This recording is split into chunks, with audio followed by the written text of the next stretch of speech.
What up, YouTube? Caseman's Primary back at you with another video review. My first one since my holiday haul video, if you can call it that. I've got a lot planned for you guys. I'm going to review a lot of the movies that I got. A couple of bandanas I'm going to review. My WWE Championship. All these will be coming in the coming weeks. I plan to get the belt reviewed by at least the Royal Rumble in a few weeks, so keep an eye out for that. But, this review was actually sent to me by the request of my girlfriend, Nicole, who's here on YouTube as well.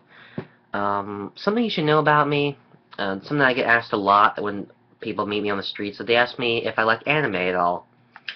Well, yes and no. I'm kind of picky with which ones I like. I've spent a lot of my life watching Yu-Gi-Oh, so I guess that counts as one. I absolutely love Gundam. I'm a huge Gundam geek. I'm crazy about it. I just love it because it's just giant robots.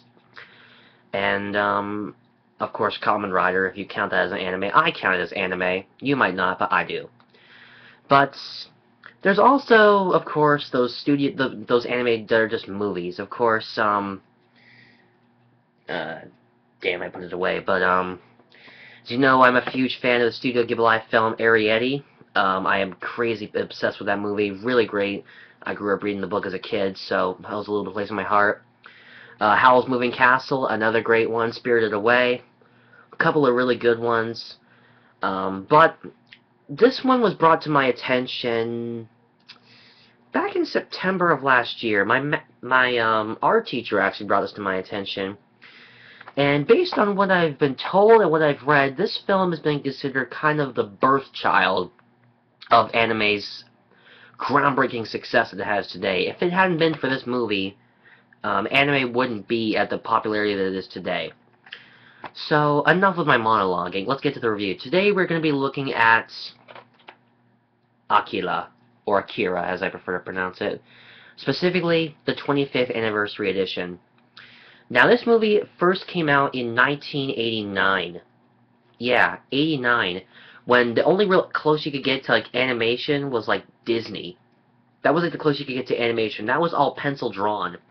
This movie redefined animation, as well as opened the floodgates to Japanese anime. Ever since this movie came out, I mean, anime has kind of just sort of taken off into the trend that it is. I mean, millions of fans can't lie. Now, what is this movie about, for those of you guys who haven't seen it? For one, if you don't want to get spoiled, I wouldn't recommend watching this video. But for those of you who decide to stick around, this movie takes place in the futuristic year of 2019 in the city of Neo-Tokyo, where apparently some sort of World War III in the past caused the original Tokyo to be destroyed to pieces and caused it to be rebuilt into this huge empire. Now, Neo-Tokyo, and it takes place where apparently something has happened, cutting it in half, which has also halted the building of the stadium for the so-called 2019 Olympics, which is kind of awkward because they never have them in odd-numbered years. The main film revolves around a few different characters. For one, Kaneda, or Kaneda, whichever you prefer to pronounce him. Just a biker. Spends his time just riding a bike around with his friends, beating up biker gangs. Gets on the wrong side of the law, and a bad crash just lands his buddy Tetsuo in a lot of trouble. Absorbs telekinetic powers, which these other three paranormal kid beings tend to have, or apparently do have, and they worship this god Akira, which apparently was a form of pure energy, which they believe is the source of their power. Apparently Tetsuo's power is kind of overpowering him, and it's up to Kaneda and a couple of his friends to kind of steer him straight. So, there have been very few versions of this film over the years. Of course, there was when this movie came out in '89 in both America and Japan. Then this film was reissued in 2001 with a brand new dub, which is the one that, if you play this film just from the start, that's the version you're going to hear. There is no redubbed version of the film. I think there was also reissued in 2004, I think, but I'm not too certain. But then it was reissued. This specific version was done in November to conceal with the film's 25th anniversary. On this version alone, you're getting three versions of the film. You're getting the original Japanese, the original 1989 English, and the 2001 remastered English. So in the set alone, you're getting three different versions of the film. Now onto the case, and basically everything else you get in it. On the cover, you see the classic Akira logo, which is just the word Akira, or, again, Akira, however you prefer to pronounce it. And you have the name, again, I believe that's the word Akira, written in kanji. There you have Kaneda, again, Kaneda, however you prefer to pronounce it, up to you. I'm going to call it how I choose to. And then you have his trademark bike, which some people have said it is actually some form of a bike that actually does exist, but I'm not too sure. It is a very cool bike, though. On the spine, you have, again, the word Akira, again written in kanji, and I think that's Tetsuo, I can't be sure.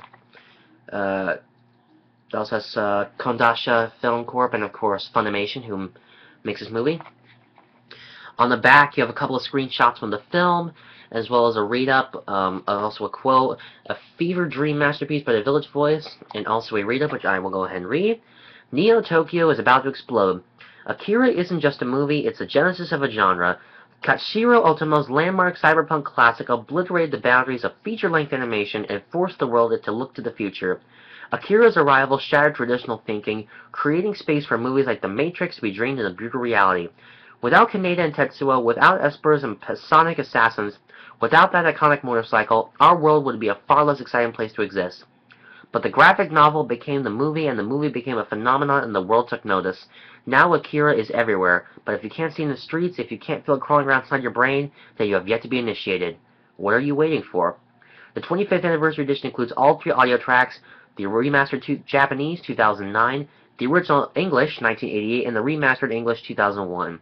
So again, 3 different versions of the film, Japanese and 2 different versions of English. Both very good dubs, but I personally prefer the 2001 dub because in the 2001 dub, they give Kaneda a more of a kind of a teenager voice. In the 89 dub, he had more of a kind of a deeper, kind of adult voice, which I think the 2001 dub kind of fits the role better because he's technically a kid, or like a teenager about my age, and I'm about like 18. So that seems like something that would probably be more fit for him. The only extras that you get on here, you get the original trailers, commercial, and the reissue 2013 trailer. You get, and also in the back here you get 7 screenshots from the film, most of which featuring the explosion, Subject 26, Kaneda, and Tetsuo. You should also mentions you can go to Funimation.com/Akira. Keep in mind, this is definitely much different than other anime films because this one, R-rated. Very violent. I'm not kidding. I finished watching this movie for the 2nd time yesterday. This movie is very, very graphic. There is a lot of blood, gore, a lot of violence, some foul language, and a split second of female nudity. So, if you're not comfortable with any of that, or you're grossed out by blood, I would not recommend this movie. For the rest of it, go for it. Open it up. First thing inside here, there's something from Funimation about a weekly prize. You got the first disc here, which is just the movie, and all 3 versions of it. And then disc 2 is your special features, being red in color. And there is actually artwork behind the disc. If I actually take the 2nd disc out, and I just kind of lift this up, you'll see that it actually shows, I want to say that's the engine on Kaneda's bike. Yeah, it looks like the engine, or like the control panel or something. Or maybe it might be parts of the containment pod where they had Akira. Also, there would be a slipcover over this, but I don't have it. I threw it out because I don't care much for it.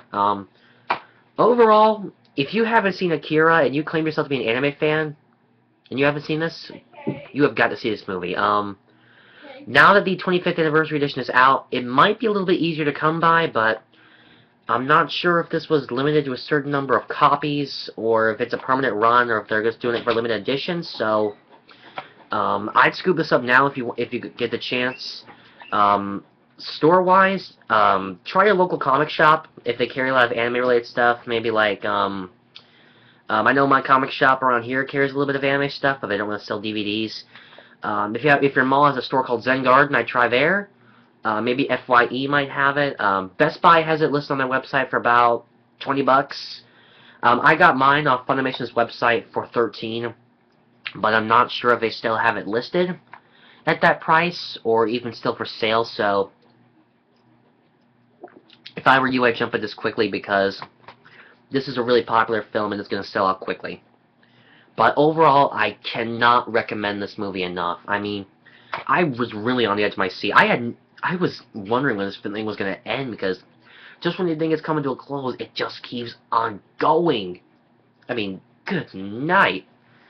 I'm sorry about being so over enthusiastic over this, but I'm sorry, but yeah, never mind. But anyway, I cannot recommend this movie enough. So I guess that's about it. Later, guys. I am out of here.